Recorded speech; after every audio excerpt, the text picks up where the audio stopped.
Europe 1. L'économie, Emmanuel Dutheil, et ce matin, une histoire de gros chiffres. C'est toujours très intéressant. On apprend toujours des choses avec François Clémenceau et avec vous aussi d'ailleurs. Non, mais tu sais pas ça pour ça. Non, mais moi je vous le dis. On a le droit de temps en temps de vous dire que c'est bien. Bah oui, glorifions-nous, on est vendredi. Bon. Près de 100 milliards d'euros de bénéfices, eux aussi peuvent se glorifier. Oui, le CAC 40. C'est stratosphérique pour eux. À titre de comparaison, c'est l'équivalent de tout ce que produit en une année un pays comme la Slovaquie. Alors hier, quand j'ai testé ma chronique, on m'a dit pourquoi la Slovaquie. C'est celui que j'ai trouvé le plus proche des 100 milliards. Pour être précis, les profits des 40 premières entreprises cotées en bourse ont atteint l'an dernier 93 milliards et 400 millions d'euros, hausse de 24%, record de 2007 quasi égalé.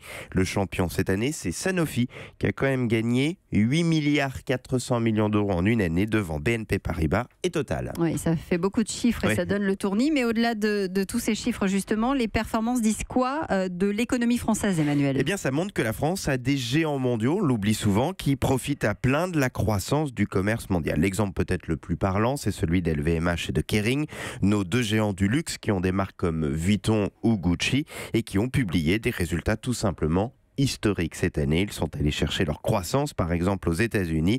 C'est vrai aussi pour des groupes comme PSA ou Renault. Renault n'a jamais vendu autant de voitures dans le monde de son histoire. Sur les 40 entreprises du CAC 40, seuls Carrefour et le cimentier Lafarge-Holcim ont publié des résultats en baisse. Bon, quand on voit des résultats comme ça, forcément on se dit que ça va susciter des revendications du côté des salariés. C'est sûr, et ce serait quand même assez compréhensible. Pour la plupart, dans ces grands groupes, les salariés vont bénéficier de plans de participation et d'intéressement plus intéressants. Par exemple, la prime d'intéressement est record cette année chez PSA, mais il ne faut pas s'attendre à une vague massive d'augmentation collective pour les collaborateurs.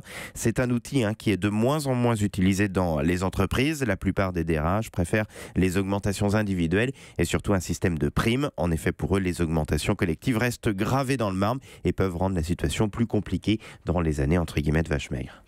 Sauf que ici, Emmanuel, ici même, vous nous aviez évoqué la volonté du gouvernement d'améliorer la participation et l'intéressement, et on en est où? Alors c'est vrai que c'est une volonté du gouvernement. Ils veulent que les salariés soient enfin plus associés à la réussite de leur entreprise. Ils veulent aussi. On n'a pas de date. Voilà, on n'a pas encore.